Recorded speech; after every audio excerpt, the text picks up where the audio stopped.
that app. That being said, we are going to be going into game number 1.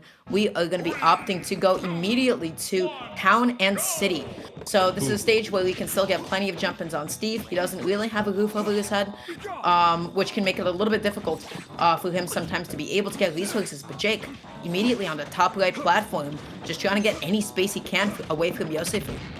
You gotta appreciate Yosefu responding immediately with high energy, move that body as if trying to will Jake to do something other than sit at ledge and mine. You gotta respect the effort, but nevertheless, that is not going to stop Jake from putting that table right at the ledge of Town and City, which is going to be the destination here. And Yosefu, gotta say, you do have the range, and if you can keep Jake in the air, perhaps that frees you up to actually get some damage in with that boomerang cross, because, you know, Jake can't really do anything if they're just kind of in the air all the time. Sure, they can place a block here and there, but nothing truly concrete. Yeah, for sure. Jake has just been struggling to get anything other than just like one-off hits. Yosefu going for it all, trying to space an F smash. So incredibly safe as well. Jake really not going to have any options to be able to contest that. Just has to take that and reset the situation as fast as possible. Going to be getting the command card grab, but not actually able to get a follow-up off of it quite yet. And a beautiful catch. Nice spacing from Yosefu there, just able to whip him to oblivion.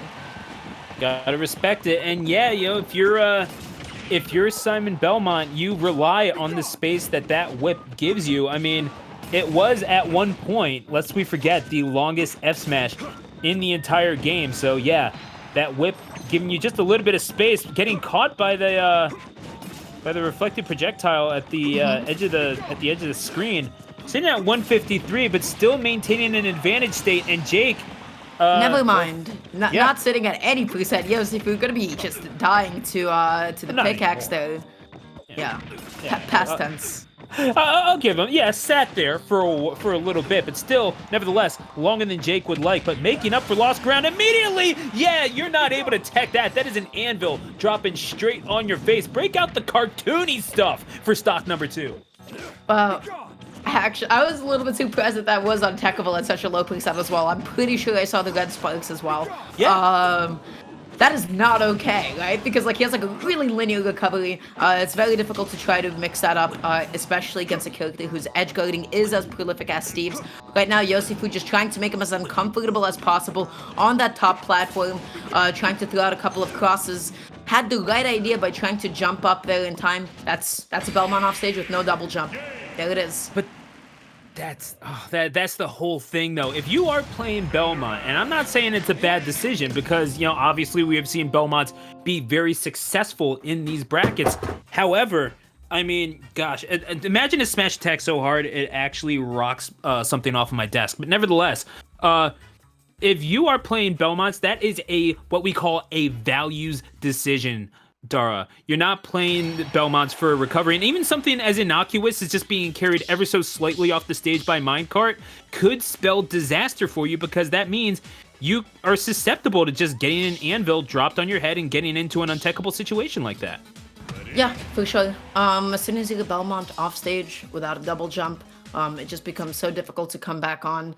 As soon as you force into a low recovery option, especially even with tether, even, you know, with up B, Anvil just does so much to counter both.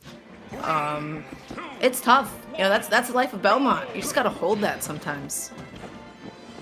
Yeah, but this could be on Jake to hold. If Yosefu has anything to say about it, Belmont's having triplats, but then again, it's not like that pickaxe can't rush up there either, as we just saw earlier. Yosefu having a bit of a time getting back to the stage, but still holding their composure. Ooh, able to get a follow-up off of his own holy water right there. Yosefu able just to control the stage just a little bit. Tries to throw down a holy water once again, just like making all of this impenetrable space for Jake, making it so difficult just for him to find any free landing, any like safe spots on this entire stage. So now that we're seeing this play out, Yosefu catching Jake and not really let them have any sort of time of day. Now, if you're Yosefu, I get the idea behind giving him a smaller stage, but at the same time, you don't exactly want to be caught on the higher ground yourself. Oh? Yeah. Sure, hurting yeah, for it. and then he runs right into the up smash. I mean, I don't know what Yosefu was looking for, but that was definitely not it. Right now, Yosefu really looking to try to get something started off of like a sweet spot, falling holy water. Jake is not having any of it, just perpetuating this advantage. This could be so big. Catches the get up with a dash attack. I mean, Jake is just waiting at this point. I mean, if you're Jake, you kind of have to take it by faith that you're going to be able to get this kill one way or another just by catching Yosefu on a platform, getting them jumping. You're not able to go through the platform. It's the hardest tech in the game, and then you just swing away with the pickaxe, as they will do. So, not a super decisive advantage for Yosefu in this second stock, but nevertheless, it's one that they have earned. The question is, can Jake capitalize on this and perhaps get something a little bit more concrete? Triple hit with the minecart, Dara. Never really seen that happen before, and wow, that definitely did not look like it felt good to get hit by that. Either way, right now, Yosefu finally starting to get a couple of setups once again, just controlling the plats, making it so difficult for Jake just to maneuver around the stage. Up B's right into that axe. That placement was immaculate. I love the use of the block there just to stall ever so slightly, being able to throw Yosefu off his rhythm, and now, how does he get back? Good weight and nice spacing on the up B. Was able to wait out the anvil and almost getting the kill with holy water up B. Yeah, I mean, Yosefu, you gotta think for someone who was, they're getting right back into the swing of things. Took a little bit of a break after the Mazer tournament, where they did register a win over Kiarash in losers before falling to J Mafia. But right now, going up against Jake, they look all too comfortable for this Enderman's comfort. For sure. Oh, and down tilting right into the pickaxe. That was a little bit unfortunate. They definitely had the right idea just to sort of get away and get back onto the stage. Geez, I don't even know how to describe like the geometry of all these projectiles and blocks just like happening on the same screen. It's getting a little bit overwhelming. Yeah. However, Jake's still making this a manageable position at 43%, and maybe just not enough to close the gap, especially when you keep running into holy waters like this. Yosefu playing this very smartly, and meanwhile, Jake is just kind of chilling, sitting there gathering up resources. They do have a little bit of gold, and now some diamond, another diamond, at their disposal, and they're going to throw that right into the face of Yosefu. They're going to try to pile up this damage, and fast.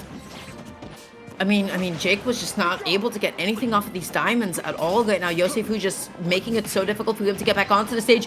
Gets the up B into the up smash. That confirmed, but Yosefu's cross coming back to save him, saying, hey, I got you, man. I'm going to get you out of this kill confirm. You'll be fine. Gets a holy water into the up B. Tries to catch a high recovery with that axe. And that spacing.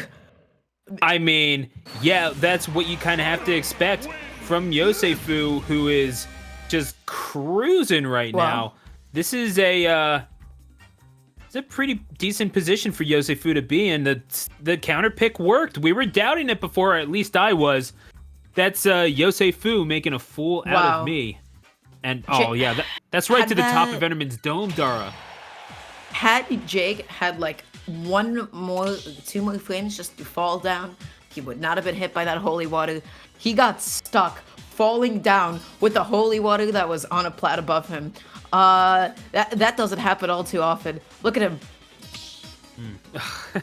Just grabbed him by the head, grabbed him by the neck, and then just like, again.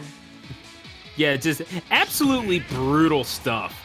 But nevertheless, Yosefu proving why they are able to take down some of the bigger names. Actually, the most recent tournament that they entered was this past Juice Box, which was commentated by Skiff and Last. Took down Xavier, the Wii Fit trainer, but they used Ganondorf in that matchup and won 2-0.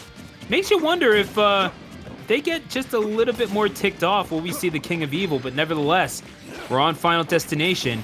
Jake and Yosefu battling for positional dominance here in this set. Speaking of positional dominance, Jake just being able to ladder Yosefu do so much damage. You know, Steve just gets so much off of up tilt. It's straight up not fair sometimes. And you get hit by it, you're like, damn, that did not feel good to get hit by in the slightest. Right now, Jake is trying to make the movement so ambiguous just by placing a bunch of these blocks. stalling themselves and forcing Yosefu just to play this really like strange bit of a mini game here, trying to catch a lot of these landings. Oh, catching the holy water this time. Gotta say, probably better to catch the item than to get hit by it. Just general strategy.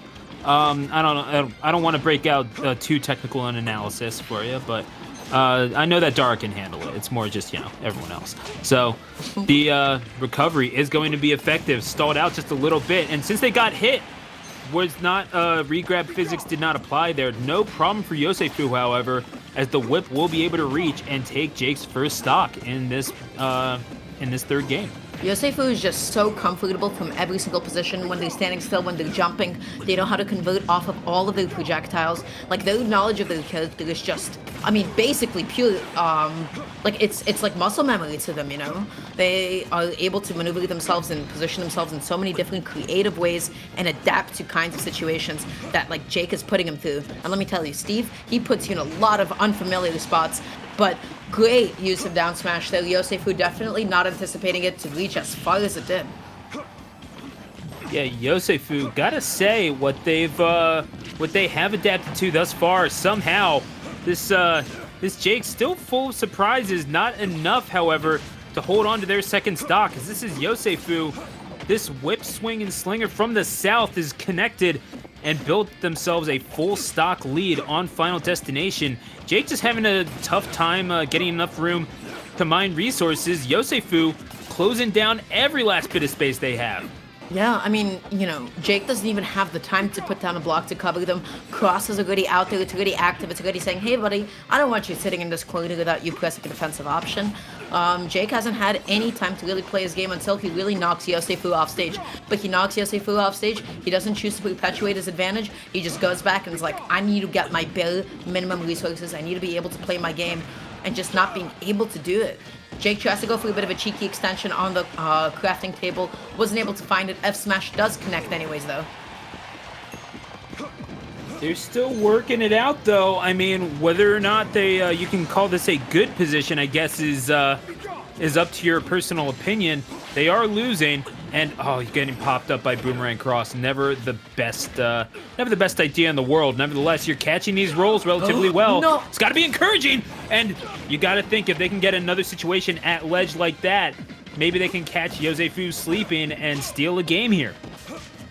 Steal a game Jake almost just did though. I am so surprised that Yosefu is just able to still magnet hands his way back onto the stage. Jake not going to be hit by the holy water quite yet. This is now anybody's game. Jake did an amazing job of bringing this one all the way back. Steve is not a character who struggles killing in the slightest. Belmont needs to be able to get some sort of a setup to even get there. I love that empty hop. That empty hop was amazing. Waited it out, but up tilt wasn't enough.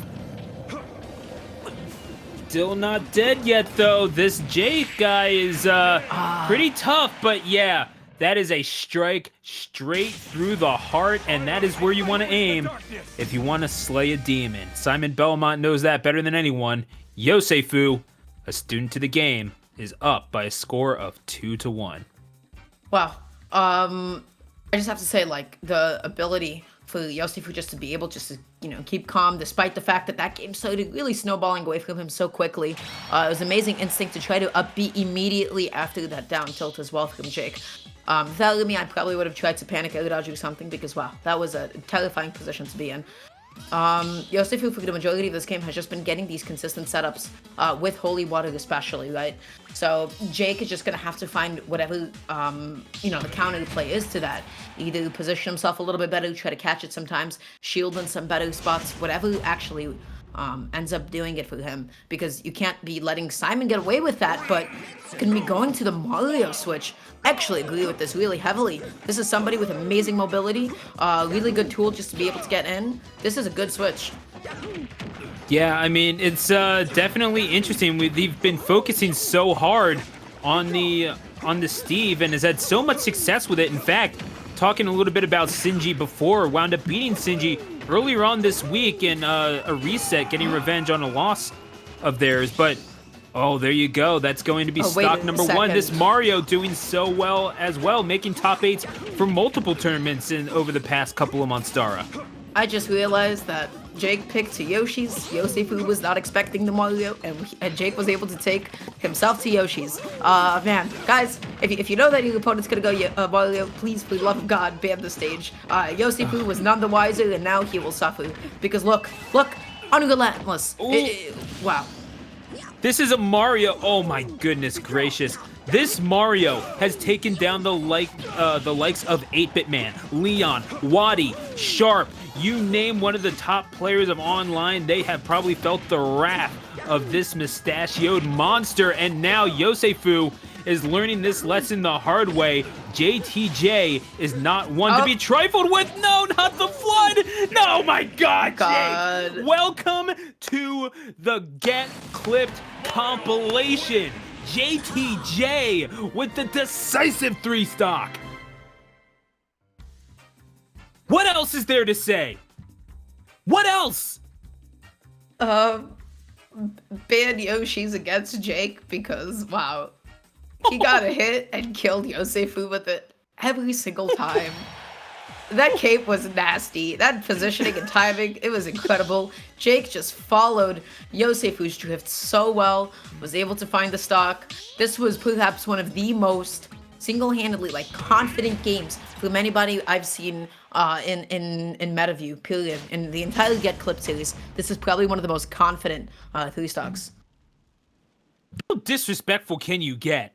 This straight up, honestly, go ahead, ANG, spam the tree stock. That's what I'm saying. But that is now all of a sudden you're having to play the short game, and well, you just put yourself into the octagon against a Mario. That seems like a not super wise decision, especially when you directional air dodge, and that is going to put you at a huge loss. Yosefu scrambling for answers and finding nothing right now, Dara.